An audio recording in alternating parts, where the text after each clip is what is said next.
Straight, I'm going to read Volume 3, Book 3, SataRudra Samhita, Chapter 35, the Incarnation of Shiva as a Saintly Brahmin, Shiva Puran.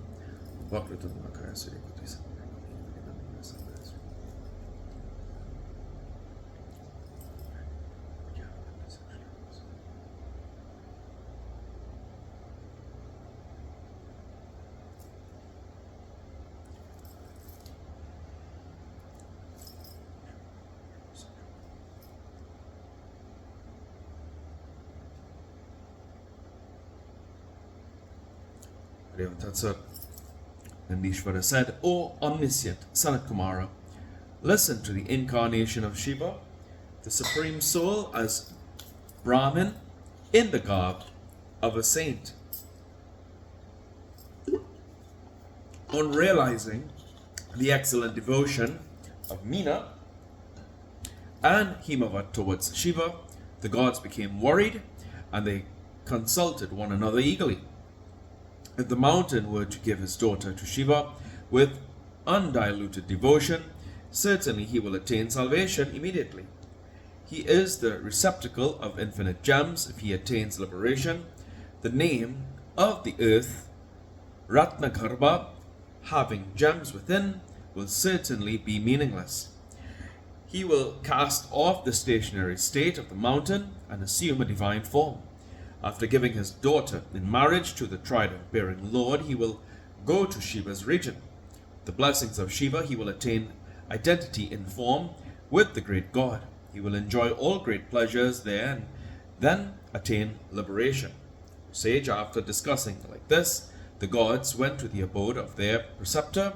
In order to achieve their self-interest, they submitted to the preceptor thus. The gods said, O preceptor, please go to the abode of Himavat for the accomplishment of our task. Reproach Lord Shiva and try to prevent the mountain's excessive devotion to him. O preceptor, if the mountain gives his daughter to Shiva with great faith, he will attain salvation. Let him stay on the earth itself. On hearing the words of the gods, he thought over that and spoke to them. The preceptor said, O gods, one of you shall go to the mountain for achieving the end. I am incapable of doing it. Or you all, including Indra, go to Brahma's region, tell him all your details. He will carry out your work.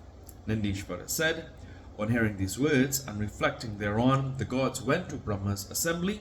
They submitted all the details to Brahma.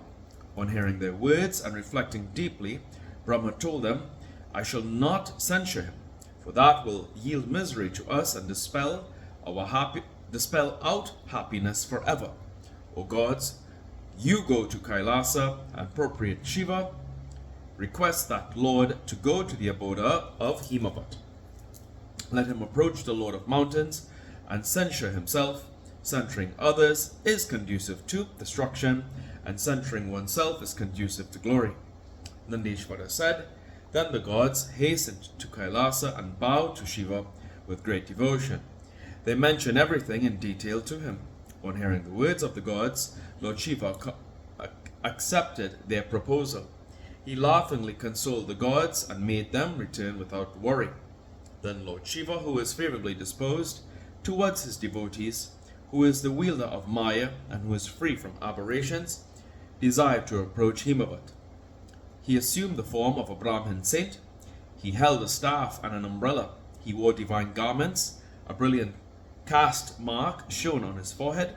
He had tied a saligrama stone round his neck and held a string of crystal beads in his hand. He frequently repeated the names of Vishnu with devotion. He approached Himavat, who was accompanied by his kinsman. On seeing him, Himavat and his attendants stood up and then prostrated before him. They performed a stanga salutation on the ground. Then the Lord of Mountains asked him, Who are you, please? The Brahmin Yogin replied immediately with reverence. The saintly Brahmin said, O mountain, I am a devotee of Vishnu, known as Sadhyudavija. I possess through vision. I am omniscient and I assist others. By the power of the preceptor I can go everywhere. O excellent mountain, by my divine knowledge I have known something while I was in my abode.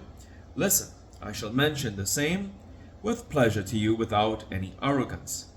You wish to give your daughter, who is as calmly as Lakshmi, to Shiva, whose family and conduct are known. O Lord of Mountains, this idea of yours is not conducive to auspiciousness.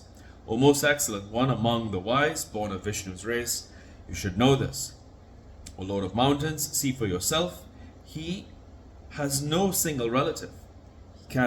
You can verify your relatives and your beloved. Ask Meena and others, excluding Parvati.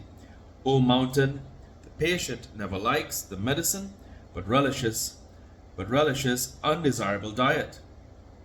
In the matter of gifting away Parvati, he is not the deserving person.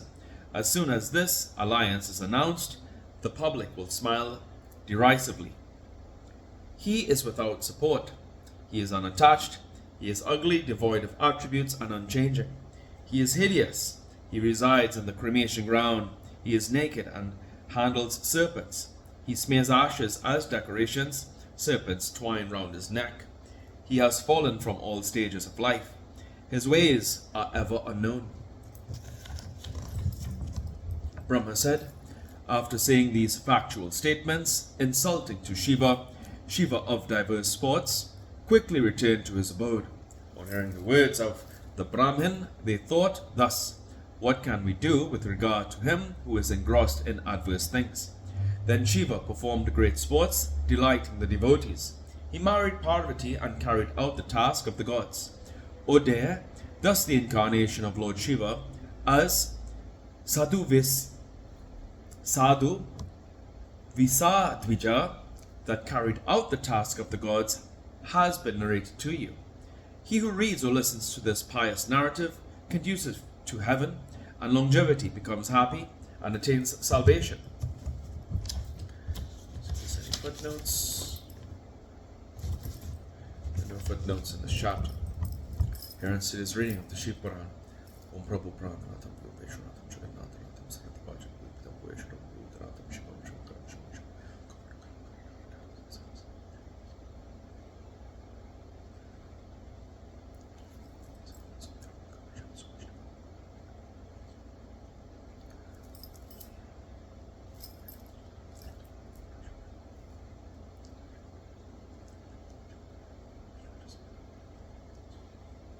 Hari Om Tat Sat.